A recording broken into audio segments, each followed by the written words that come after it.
Lasing daw po ma'am yung driver. Opo, lasing nga daw po yung driver, sabi po dun sa report po ng police.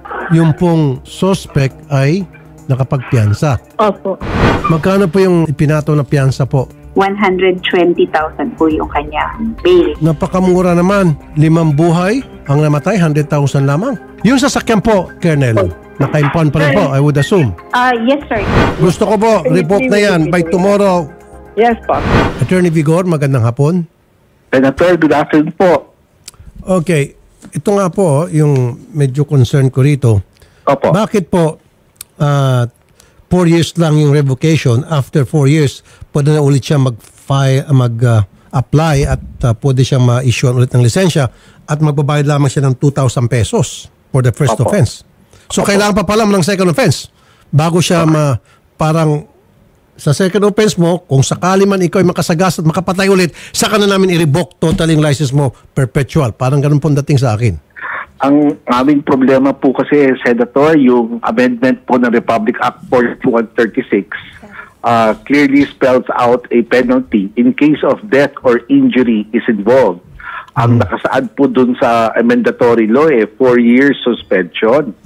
Yan nga ang aming panukalan na gawing lifetime. No? We be given that discretion, no, to revoke the license lifetime. Kaso may yung mandatory law po limits our discretion to 4 years po . Okay, so meron po kayong sinusunod na batas and I understand po. Dapat kung ano nakasaad sa batas talagang sinusunod. So therefore, kung akong tatanungin, yung tanggapan ko po ay gagawa ng hakbang para ma-amend itong batas na ito. Dapat perpetual. Opo, we will work with you, Senator, para mapabilis natin yung batay. Dahil kita mo naman namin yung dapat lang i-amendahan pa at lakihan pa ko yung penalty . Correct. Now, ang tanong ko, kasi yung kaso ay gumugulong pa rin, di ho ba? Opo. Nakapagpiyansa po siya at napakamurang piyansa niya, 120,000 lang ata at 5 yung kanyang pinatay. Opo. Kung siya po ay nagpumilit, kunyari lasing, malakas ang loob ulit at mapara siya dyan sa kalye na nagmamaneho kahit na-revoke yung kanyang license, ano po maging aksyon ng mga traffic enforcer ng mga kahuli sa kanya? Ako, amin naman yung impounding po yung sasakyan po niya, pwede na ho namin impound po yan, no? Impound sasakyan? How about her? Siya po? Opo. Ano yung, ang amin po, our administrative fines have been exhausted po yan. Pero malalagay po sa record yan, no? Pag nag-apply siya ulit, hindi naman automatic pag nag-apply ka, approve ka agad . Wala ho ba sa batas natin ngayon na kapag yung na-revoke na yung license mo, na wala ka ng karapatan dapat mag-drive at nagpumilit ka mag-drive ulit, bukod sa impound, dapat makulong? Oo. Iba naman po yun, dun sa criminal liability, yun po ginagawa namin ngayon for violation of any law, of any provision in the 4136, may penal cost naman po yan, we can file a criminal action already. Nang ibig sabihin, sir, dapat right there and then, i-inquest siya. Kung wala tayong ganung batas, magpapasa po ako ng batas na ganon. Kasi tulad nga ito, nakapatay po siya dahil sa kanyang pagiging lasing, nagmamaneho. Paano kung tomorrow, kahit na meron ng revocation sa kanyang license, tomorrow, nagmaneho lang siya, lasing at meron naman ulit na sagasaan. So dapat, kapag nakita siya nagmamaneho sa kalye, agad-agad, kulong siya at impound yung kasakyan. Yan po ang ginagawa ko namin ngayon kasi kung na-exhaust yung administrative fine, administrative penalty, yung criminal liability provided for by the Republic Act 4136, yung penal provision po doon. Yun po, pwede daw pagsampa diretso po sa ating hukuman na po yun. Attorney Garrett. Yes po, Senator. Okay, gusto ko amendan itong batas natin na kapag na-revoke ang license mo, meron ka pang another 4 years mag-antay para makapag-apply ka ulit. And then, kapag nahuli ka, nagda-drive, kahit na-revoke ang license mo, okay lang at kumpiskay na yung lisensya mo pero sasampang ka ng kaso. Ang gusto ko sana mangyari, right there and then, ikulong ka. Driving without license. Dahil revoke na yung license mo, bakit ka pa magmaneho? Sa present law ata natin, walang ganon. So can we amend this law? As far as the law can go, Senator, wala po tayong automatic conviction. Kailangan na rin po talagang dumaan sa court in order for an arrest to happen. Magiging unconstitutional po yung law natin if we amend it na kapag if you're driving without the license, automatically you're convicted of crime. However, if we criminalize po yung driving after you get convicted of the offense, pwede ka pong i-arrest without warrant to be brought before inquest, Senator. Okay, ang point ko kasi dito, na-revoke yung license niya dahil nakapatay siya. Iba yung na-revoke ang license mo kasi nasangkot ka sa road rage o meron ka pang ginawa kung ano-anong kabalastugan sa kalye. Pero yung bang na-revoke ang license mo dahil lasing ka at meron ka mga napatay, and then nagpupumilit ka ulit mag-drive at nahuli kang lasing na naman, then yun ang ibig sabihin, dapat right there and there, i-inquest siya.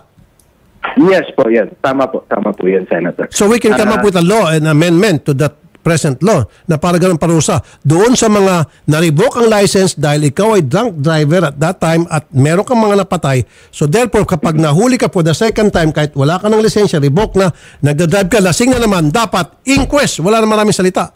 Bukod sa impound sakyan. How's that? Pwede po yan, Sen, if we can criminalize po the driving without the license. Pwede po siyang arrestuhin without a warrant. Ang tawag po doon yung in flagrante delicto arrest. Siya po idadalihin before the prosecutor for inquest proceedings. Yeah. Ang ibig sabihin, yan siguro gagawin natin. Doon lamang sa mga na-revoke ang license dahil sila lasing at minapatay. Yun yung gusto ko lang. Yung parting yun lang.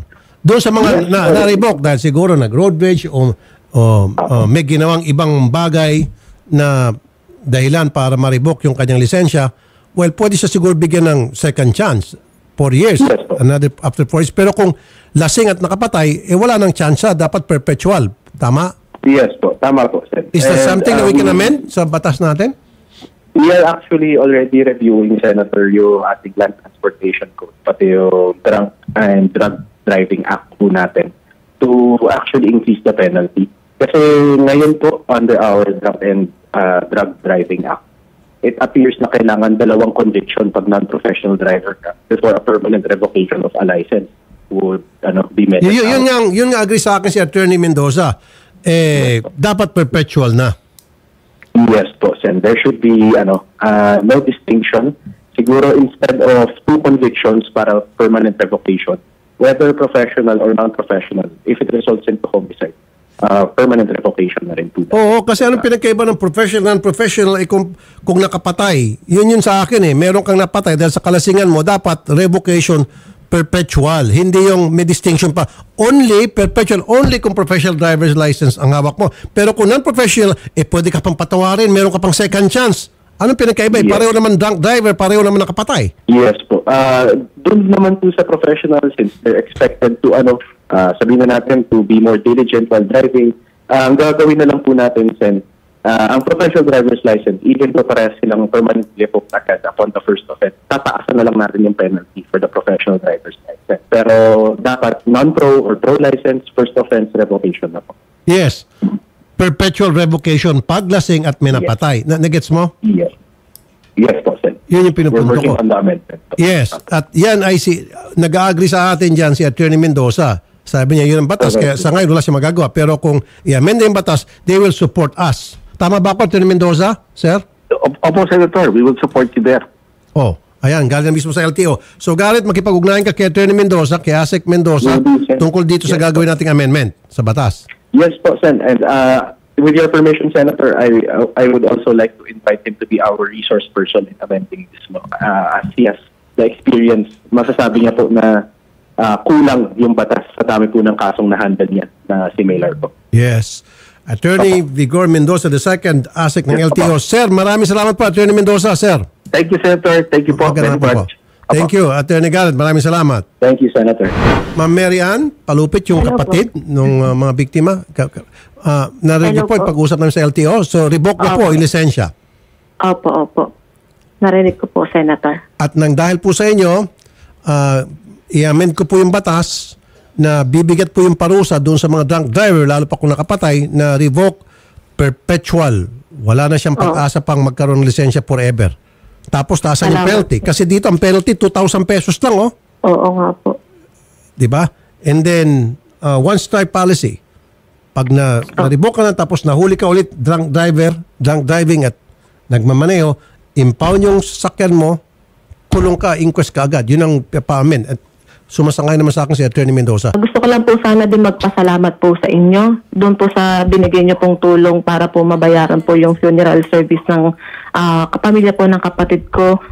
Mula po sa pamilya po namin, pamilya po ng Palupit. Gusto ko pong humingi sa inyo ng maraming salamat po sa pagbayad po doon sa 350,000 po, sir. Sobrang maraming salamat po. Hindi po namin alam kung paano po kami makakapagpasalamat sa inyo. Kaya wala po sa pamilya po Palupit. Maraming salamat po at sa pagtulong po sa kaso po ng kapatid ko. Wala nga naman po, ma'am. At andito lang po kami sa mga susunod na panahon kung kailanganin niyo po ang tulong namin. You're very welcome po.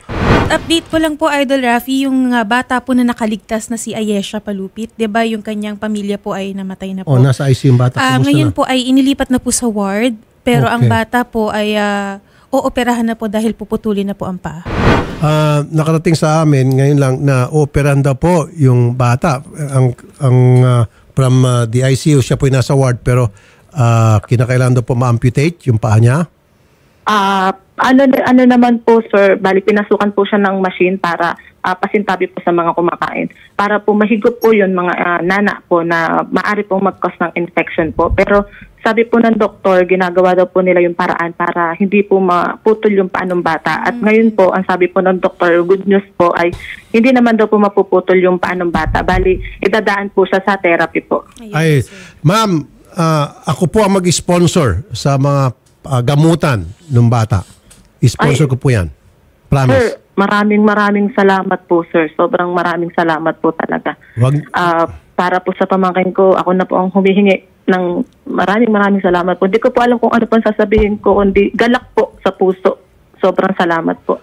Wag niyo po ibababa ang telepono, ma'am. Kakausapin ko ni Odette para doon po sa ibibigay namin tulong sa inyo. Lahat ng tulong medical para doon sa bata. Okay? Opo, sir. Salamat po. Maraming salamat po. God bless po. Thank you po.